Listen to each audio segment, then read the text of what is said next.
it's a blue-green deck. I'm like, why don't I just play like Deceiver Twin in this deck? I was like, Splinter Twin is awesome on a 6-line. It's like Conley Woods' fantasy world. Yeah, I've done it multiple times. Yeah, it's pretty sweet. Today? Not today. Okay.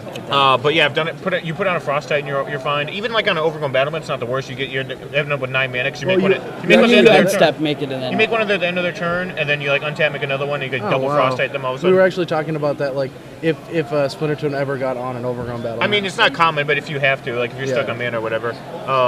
But yeah, so I was like, let's fit this in the deck. You don't need too many red sources because you have Lotus Cobras and stuff. We have 10 lands that produce red, which is a little light, but we only have 3 Splinter Twins, the only red card in the main deck. And of course, Deceiver Exarch, another good quality about him is he blocks Beast Within tokens, which is awesome. Mm-hmm. And if you're just on like the mana denial plan, like tapping them down for a turn is like completely fine. Yeah. So I wanted to incorporate that all in the same deck.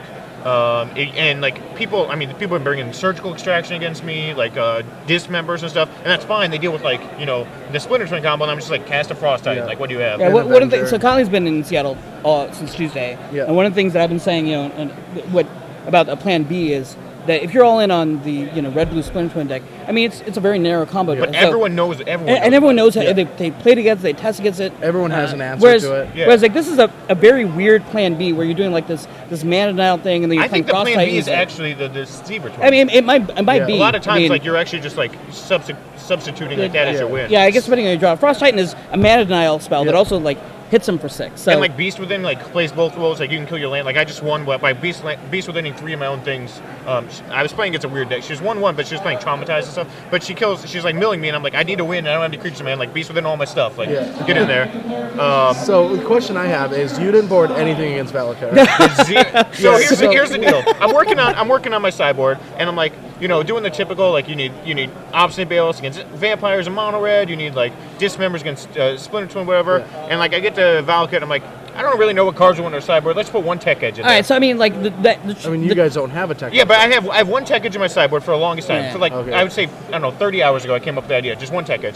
So then, for the last 30 hours, we're like, okay, well, what's our sideboard against Valakut? We're like, well, really just 1 Tech Edge. So like, we're going through like, what card do we take out for 1 Tech Edge? What do you take out of this main deck? We couldn't find a single card that you want to take out for a Tech Edge. The trademark of every Conley Woods deck is that it runs 1 feud, 2 main. It runs 1 feud, right? and a 6-line so, like GB Dallas, Gavin and I are talking. He asks Brian Kibler's walk by. Gavin says, hey, Brian, in the dark, 2 things about Conley's deck.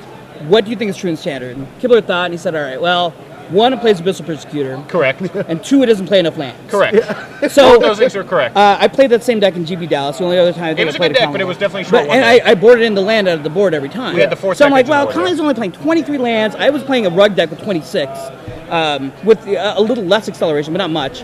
And like, I really want this land of the board just in case. Conley's wrong. We did enough testing with it, and like 23 lands is certainly low. But we have 3 Howlmore Depths, 6 Ponder, or 3 Ponder, 3 Preordained, 4 Spreading Seas, 4 Lotus Cobras, 2 Overgrown Battlements, 2 Ampergos. So even though we only have 23 lands, there's a ton of mana sources, which is a little deceptive because 23 lands I was even skeptical of. So we had the 4th one in there because we're like, or the 1 Tech Edge in the sideboard because we're like, I could be wrong, but then we're just like.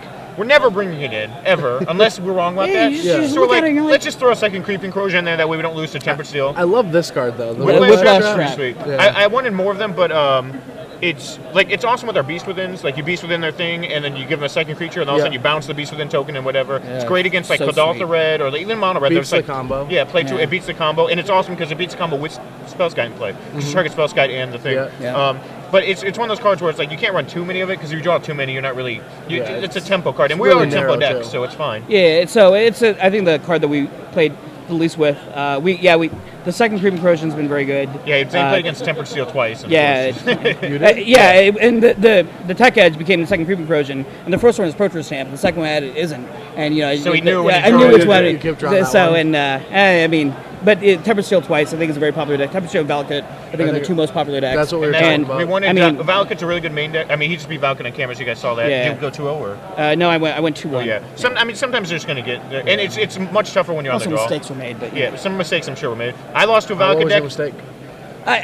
I'm not sure. I have to go back and watch on camera, but I just there were a lot of decisions, and I made a ton of decisions. If you make that many decisions, I mean, I probably screwed up somewhere. So I think go back. Well, you already had the Deceiver. It was game 1 that I thought that there was a mistake made, but you had 2 Deceivers. Okay. Where you played the main phase Deceiver, right? And I thought you should have hard blocked the Solemn, and Okay. upkeep tapped the other, but you had 2 deceivers in hand. That's what we weren't thinking. Oh, Because sure. I thought yeah. there was a mistake made because Yeah. of not having Yeah, two yeah, deceivers. no, I think that was correct. There Yeah. were He's most of not my gonna play errors two more with this deck are sequencing. There's some very, Oh, yeah. complex sequencing Yeah. and judgment calls and preordains and ponders and cobras and rampant growths and fetch lands and things and Yeah. colors and stuff and other things. And I mean, it's just What was that again?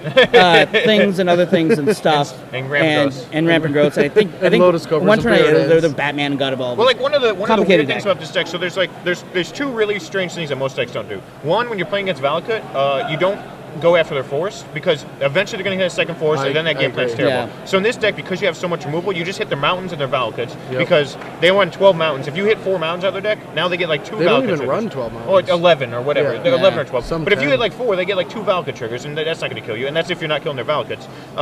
So that's like a non-intuitive thing that you really have to know when you're playing the deck. The other thing is that like you're used to playing Deceiver Exarch as this combo piece, and in this deck it is a combo piece, but you run it out on turn 3 just to tap a land, and most Yeah. people just like hold it for the longest time until they draw their Splinter Twin, and it's really weird to be like, I guess I'll play this and tap your thing, and I mean, it they're just not sits gonna- out there for a while. And they're not going to kill it right away Yeah, anyway they're- because they want to wait for the Yeah, two and it just drops. blocks the beast, which is huge. It gets in some damage. I mean, I won a game where I was just attacking with 8 and a couple Lotus Cobras, and like she just took 5 a bunch of turns. I mean, Wow. it's a pretty big tempo deck. I know it's very cliche that I'm running Acidic Slimes, but at the same time, like it's one of those things where when Valakut's the best deck, Acidic Slime's actually a good card, and people just don't give it enough credit. Yeah. Like I When didn't play Silver for like, Seal's Well, deck. I was talking about earlier how you sold me on Acidic Slime when we were testing for Paris. Yeah. When I probably there won't be a day that I'll be like probably playing Acidic Slime in Constructed, but I agree with it now because you were even saying like even against like vampires you have applications. You kill Yeah. a land, you get a block 2/2. Like it still has a lot of utility. exactly. I mean, It's never a card you're like sad to draw. The 2 most Yeah. played decks are Tempered Steel and Valakut. Yeah. And Acidic Acidic Slime's Slime is very good against both of and those. it's actually good against Splinter Twin because we have our own Deceiver Exarchs. One of the And things this we deck do. looks good against Cobblade too, though. Yeah, it's pretty good. It's not as good as the other matchups. Yeah, it's for still sure. fine. Yeah. But like one of the cool things you can do is they play Deceiver, put Twin on it. You like tap your guy with Deceiver, and they're like, okay, I'll just win next turn. You either can have Splinter Twin to win in response, Acidic Slime. to kill the thing, Frost Titan to tap it down, Beast Within off the top. Like there's just so many things that you buy so much Yeah. time. So like Acidic Slime, and plus you can just mana screw them. Like the double red is very difficult for that deck because Yeah. the whole rest of the game they're trying to get blue, and then they just save it.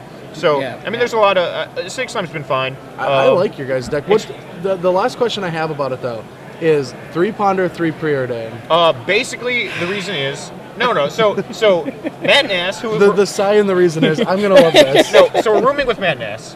Oh, it's even getting better. Matt Nass insisted on 4 Ponders in this deck. He said Ponders is better than Preordain because they have fetch lands. Zaiem insisted on 4 Preordains. So he's like, Preordain is better because it's a better card. Yeah. I was playing the deck as 3/3 because I was like wanting to figure out which one was better. Yeah. And every time I drew it, like, We I just couldn't never really figured it tell out. the difference. I was like, if I have a fetch land, Ponder's better. If I don't have a fetch land, Preordain's better. Yeah. I don't always have a fetch land. And like, if I add 1 Ponder to the deck, then maybe that's too many Ponders for the number of fetch lands I have, or search effects. Because then like maybe I draw, because if you draw a Ponder, you don't have a fetch effect. It's a worse worse. card. Right, yeah. So if you draw, so like if you have 4 Ponders, all of a sudden maybe now you like you have bad cards in your deck. And if you add another Preordain, then maybe you just have excess fetch effects, because like your fetch effects are for Cobra and they're for Halmar Depths and Yeah. for Ponder. So like maybe you just have too many search effects, but you still like need that many. So it's like we'll just leave it at 3/3 and like give it a shot. I And mean, see- the figure cards it are out. so similar, and we're not playing like a strict combo deck where like we're digging for one specific card. Yeah. Otherwise, so- you go 4 and 4. yeah. So like I don't know. It's certainly I would almost 100% guess it's wrong, but we didn't know which one it was. I'm pretty sure it's 4 Preordain, 2 Ponder, but hedge a little bit. Matt wanted 4 Ponder. Yeah. So Conley we wanted just- 4 Initially, Preordain. yeah, initially I thought we were talking about that we didn't have the deck list right away. Yeah. And I was thinking that it would be 4 Ponder and then X Preordain. Yeah. Oh, okay. Oh, really? I mean, I assume that like without. because we're playing the combo, right? That's what you Well, assume? no, it's not that. It's that you want your 2 drops. I think that you like hitting a 2 Oh, drop sure, on turn sure. 2. Oh, sure. And so yeah. your turn one Ponder is better than turn 1 Preordain in this deck. But then because you later can make our fetch or and then later in the Yeah. game, Preordain's better than Yeah, Ponder. Yeah. But yeah. So I mean, it's one of those things where I literally didn't get enough games. I mean, if you tested 500 games and like you had You'll know the answer. algorithms and stuff, you would know I mean, the this answer. is the Conley Midnight Brew, though. That's no, what I- wait, it's this been came a- up. No. We're just gonna say. Oh, it's okay. a Midnight Brew. yeah, Midnight I Brew. mean, you know. Midnight Brew. Yeah, I had to get Zaiem on it, which obviously it's worked out for him. I mean, I was definitely on a rug deck with like One Dark lightning Twin. bolt. Yeah, Well, I mean, so that's here's the so we needed one more slot, and I'm like, I kind of wanted to be against aggro. You make Tom Ross so happy though. Why? Tom Ross loves sideboarded center. Like he had a wild Nicatl in a sideboard. Yeah. once. Well, Like, we were like, we yeah. need one more slot. What are we gonna do? And Zaim's like, the only deck I've played since Lightning Bolts have been legal in M10 that didn't have Lightning Bolt was your deck and GP Dallas, the blue-black persecutor deck. He's like, I hated it. Like, I played 5-color control with Bolt. Yeah, he's played Bolt John, in Mono Red, every single deck. Twin Blade. Like every single deck. So You he's too like, much to be hilarious. yeah, he to was just like, hang out with. he was like, can we just get a Lightning Bolt in this deck? And I was like, I don't know if we have room. It's not a good enough card. Yeah, and it's I was good. like, we're sitting there Yeah. looking for a 15 card. We're like, we want it to be good against aggro. Maybe kill a Jace. Maybe kill Cobra on turn 2. I was like, whatever. We'll just play. It was Lightning basically his Bolt. third Combust Yeah. or Lightning Bolt or a Slagstorm. But I think Slagstorm's a little too inconsistent because Yeah, it's double red. double red, yeah. So we have 2 Pyroclasms instead. Yeah. Um, Maybe 3 Pyroclasts and 3 Bailout. That might be right. I don't know. I've been doing that. But Conley it likes doesn't 4 seem Bailout. like it doesn't seem like Tempest will ever be a real thing. So Pyroclasm seems pretty good in the deck. Yeah. Yeah, we have 2 Pyroclasms just because it does kill our Cobras and stuff, so it's like, you kind of have to board out like a Cobra or something when you bring in Pyroclasm, but Yeah. So like a traditional rug deck, I think is a little better than that because in that plan you can board out your 4 Cobras, which is your only 2-drop, Yeah. and then you board in the Pyroclasm, 3 Pyroclasms, like 3 Bailouts, and then you play like this. I mean, you leave in your Explorers, or in this case, Yeah. Rainbow Goats. Like- But in this case, so that's a little more awkward, but it's the other reason why I like the Lightning Bolt as well. I mean, it's not just like having a 1-up for the sake of having a 1-up, or having playing Bolt for the sake of playing Bolt. I mean, the card is just very, very good for when you want to do it. And maybe if Yeah. it's not in the main, then, put it in the board. Like, main deck cards don't have to, like, main deck cards. No, that's what I mean, You know, yeah. there's a roll. It's a cheap roll. It's very efficient. Yeah. It's not main deck appropriate. It's If that's- cyber appropriate. yeah, Play, if play a that's what Bolt. you need it for. Yeah. yeah, and like, I mean, like, one of the things about Rogue deck building, I've written about this, is like, even though it's not a Midnight Brew, I've still only had like 2, maybe 3 days to test this deck, so you're not going to work out all the kinks. It's not like Of Call course Blade, not. which was the best deck for 6 months and had a million games on Moto and everyone knew the best configuration. You don't really have that at your luxury, so some of these times you have to kind of hedge, like the Ponder Preordained thing, Yeah. and like, hope it works out, but if it doesn't, at least you're not like throwing your... It's not like yeah. we're playing 4 Ponder and like 2 Treasure Hunt or something where like the card's just so different Yeah. that like it could just be terrible. So you kind of have to do like little things like that, make some concessions, know that your deck's not 100% optimal. And get the advantage. Yeah, that- and then get that the advantage of weekend- them not knowing what's going on. And I mean, it's one of those things where when you're doing rogue deck building, if you're in a short time span, you just physically can't get the deck perfect. You can't expect that. It's just not going to happen. I mean, if we had like 5 weeks to work on this deck, but at the same time, like this is not nationals, this is not GP No. Pittsburgh, like tournaments where like you really want that kind of edge. So I mean, you just have to kind of go with your gut a little bit, do some theory crafting, argue about Yeah, I dual mean, lands and legacy. That's next week. That next week's when we Yeah, have yeah. to get something solidified. Like I don't have a deck for nationals. tomorrow. I'm sure I'm building it tonight, and we're going to argue about theory crafting. Which there'll be 1 bolt in the sideboard.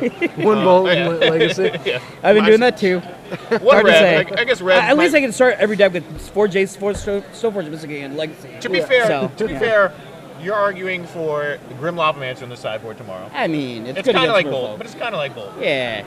But yeah, I don't know. We need to just have a camera on you like for an entire weekend. It's been a fun week so Yeah. far. Yeah. We've had some fun, but yeah, I mean, like I said, the deck's good. This seems like a deck that could last for the next couple months, just because the cards all in it are fine. There's not like bad cards. Sometimes I build metagame decks that have inherently bad cards that just happen to be good for a day. I mean, but, they reprinted Acidic Slime. yeah, it's an M12. But Just had to ask Conley. it's true. But yeah, I mean, it's an interesting deck. It's not so advanced that you can't pick it up or whatever. All but right. Well, I mean, the next round's about to start, so I think you guys have to get ready to keep winning. Yeah. we do it. Yeah, I'm 2-1, he's 3-0. All right. We're gonna go on a short break, and we'll be back for round 4. Sounds good.